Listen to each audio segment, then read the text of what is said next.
Em 90 segundos tu não faz nem um miojo, mas eu te ensino as matérias que tu tem até nojo. Então senta aí e começa a quebrar a TP pra ter energia pra tua mente processar e entender que a probabilidade de você ir bem no Enem tá ligada direto aos meus raps também. Então começa com humanas, só sei que nada sei, mas sei que saí da vida e pra história eu entrei. Se o clima esquenta e tua caneta falhou, fica tranquilo, a esfera dela dilatou com calor. Eu sou flúor com oxigênio, dá pra completar, evoluir melhor que o Darwin poderia imaginar. Se tinha uma pedra no caminho, pode crer que eu já chutei absoluto no rap. Eu nasci pra ser rei, crio uma sociedade aos modelos de Durkheim. O mecanismo dela própria é que diz pra onde vai minha inspiração. Thomas Edison dizia: é 1% e o restante o trabalho que faz. Então senta o rabo aí que eu vou te ensinar. Sometimes rap is the best way to learn, rapá. Eu não compreendo, pero não puedo hacer. É só estudar e ouvir as dicas que eu dou pra você. Confere suas respostas e faz tudo com calma. Manda bem na redação, faz do fundo da alma. Esse é o tópico frasal, ainda tem argumentação. E a resposta pra você eu deixei na conclusão. Se tá nervoso, se acalma pra mandar bem.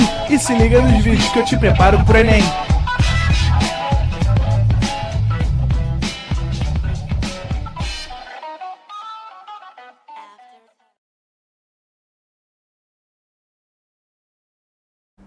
Estamos ao vivo, estamos de volta, Vieira.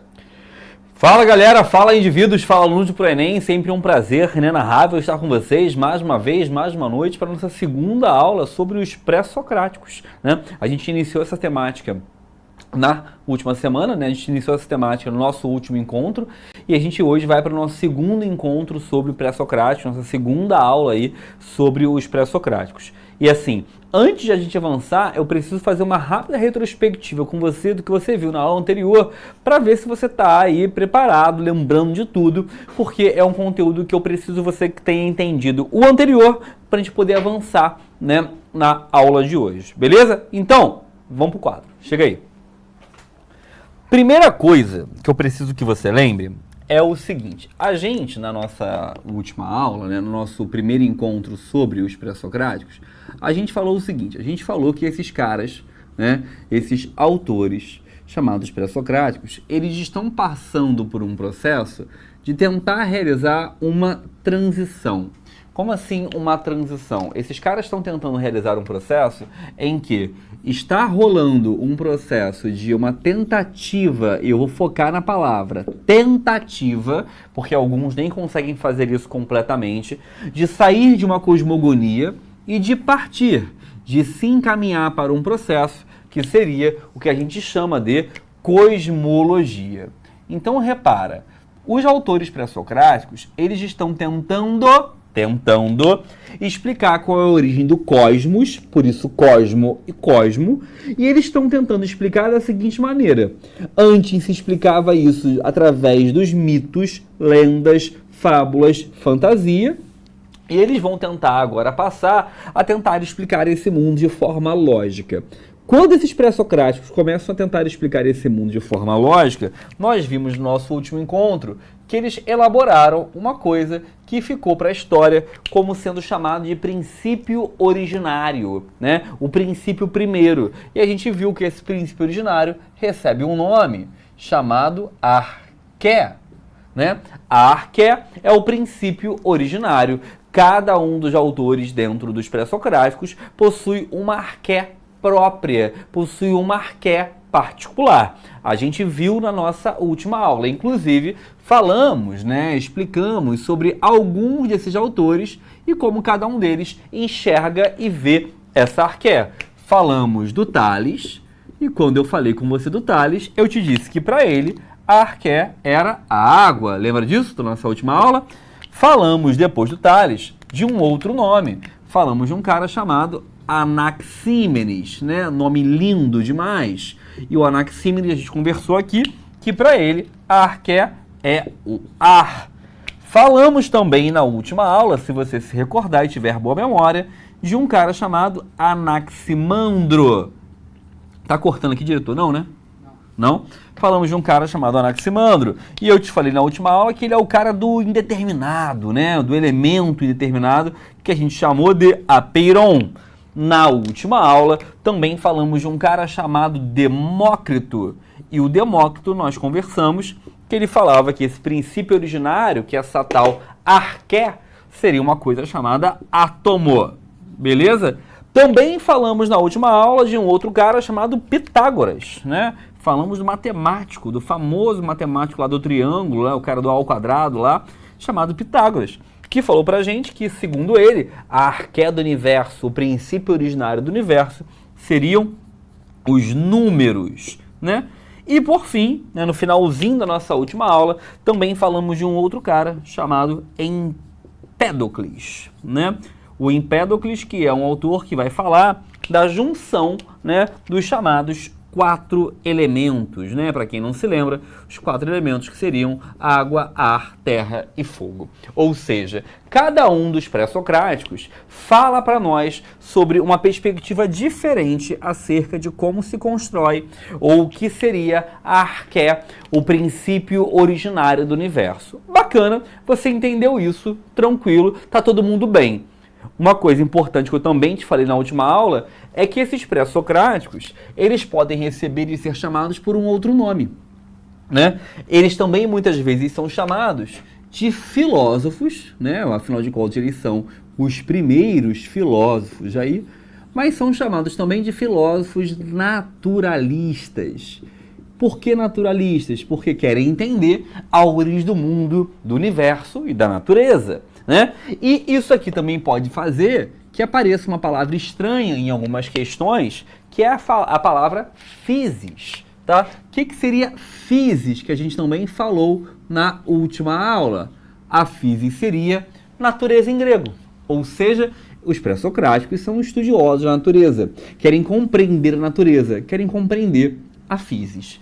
Isso aqui foi o que nós falamos na nossa última aula, foi o que a gente falou no nosso último encontro. Bacana, todo mundo nerd, lembrou, todo mundo tranquilo. Agora, vão surgir, depois de algum tempo, outros 2 pré-socráticos.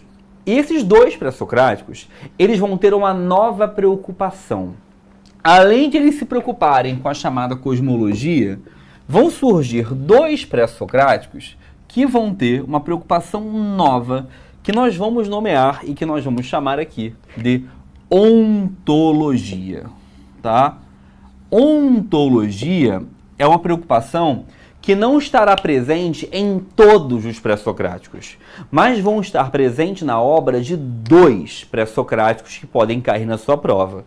E que pré-socráticos são esses? Primeiro, um cara chamado Heráclito de Éfeso, mas só basta você saber o primeiro nome, Heráclito, beleza? Ele é um desses pré-socráticos. E o segundo é um cara chamado Parmênides e Heráclito. Esses 2 caras, além de estarem preocupados com aquilo que a gente chama de cosmologia, eles também estão preocupados com uma segunda coisa chamada ontologia. O que seria ontologia? Ontologia pode significar para nós aqui como estudo do ser. Ué, Leandro, como assim estudo do ser? A cosmologia é o estudo do universo. É o estudo de tudo que existe. É tentar compreender a origem do universo, a origem do mundo, da realidade ao meu redor.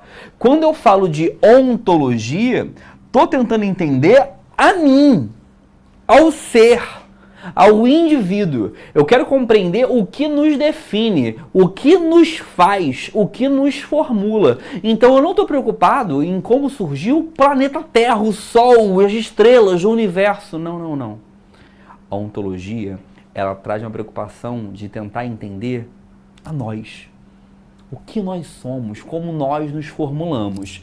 Então, repara, para um autor ser chamado de pré-socrático, para um autor trazer a preocupação pré-socrática, ele precisa, não é que ele pode, ele precisa estar preocupado com a cosmologia. Por mais que ele possa não conseguir, ele muitas vezes ainda está preso em uma percepção cosmogônica, mas ele vai tentar, certo? Agora, alguns pré-socráticos, além de estarem preocupados com a cosmologia, também vão estar preocupados com a chamada ontologia. Lembrando que essa ontologia seria o ser, o que o ser é, como ele se define, como ele se formula. O primeiro autor a ter essa preocupação vai ser o Heráclito. O Heráclito, ele é um autor que ele vai estar dizendo para nós o seguinte: segundo ele, o ser é formulado, é moldado por uma coisa chamada movimento. Ué, Leandro, movimento? Sim. O Heráclito tem uma frase, que é uma frase muito, muito, muito famosa na filosofia, que é uma frase que ele fala assim, ó: você nunca pode entrar 2 vezes ou banhar-se 2 vezes no mesmo rio. Aí tu para e pensa, ué, claro que eu posso. Fui lá, mergulhinho no rio, pum, saí, mergulhinho no rio de novo. Eu posso banhar 2 vezes no mesmo rio, eu posso entrar 2 vezes no mesmo rio.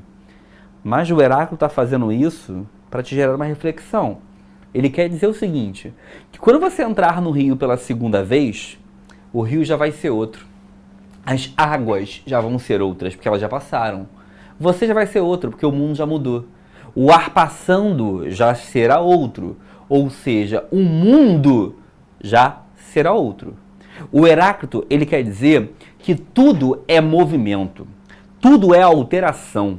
Tudo é modificação, tudo muda o tempo todo, ou seja, se ele quer estudar o ser, ele vai dizer que esse ser é movimento, esse ser é mudança, é alteração, é metamorfose, esse ser é um fluxo, igual as águas de um rio, são um fluxo, algo que muda, que vai andando, que vai se modificando, que vai se transformando. Logo, ele é um autor que não acredita que você nasceu ou que você é com a personalidade definida, fechada, consolidada. Não, não, não.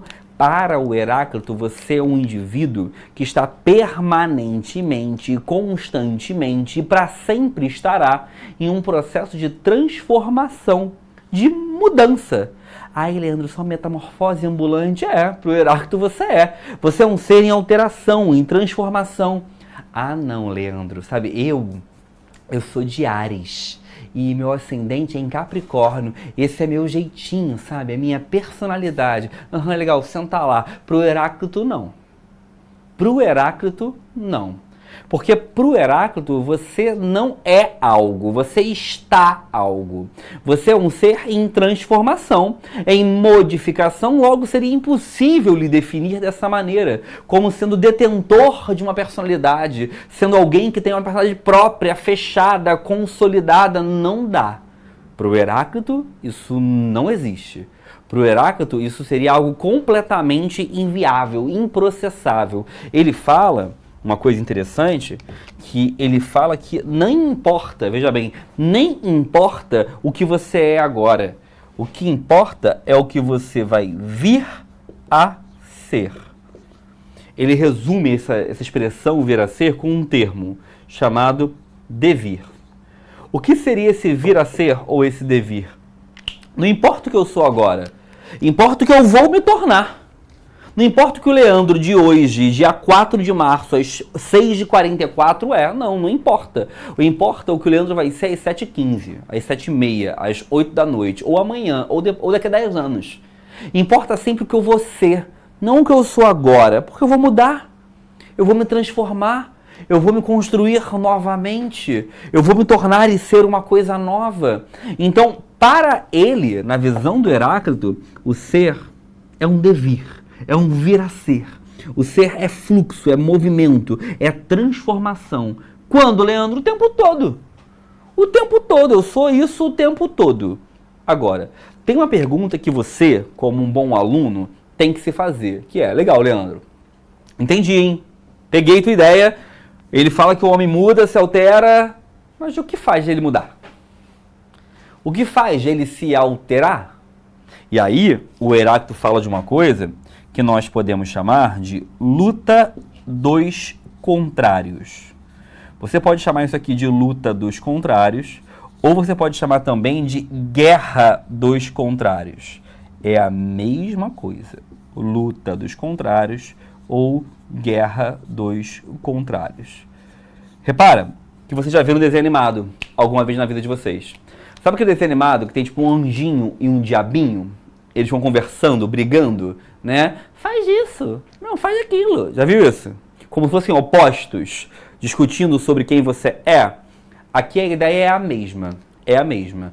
O Heráclito ele vai dizer que nós, internamente, dentro de nós somos seres que temos lados distintos. E esses lados, eles estão sempre em conflito. Ser bom, ser mal. Ser mais corajoso, ser mais covarde. Ser mais proativo ou mais preguiçoso. Ser mais educado ou mais ríspido. Nós estamos sempre com dois lados em disputa.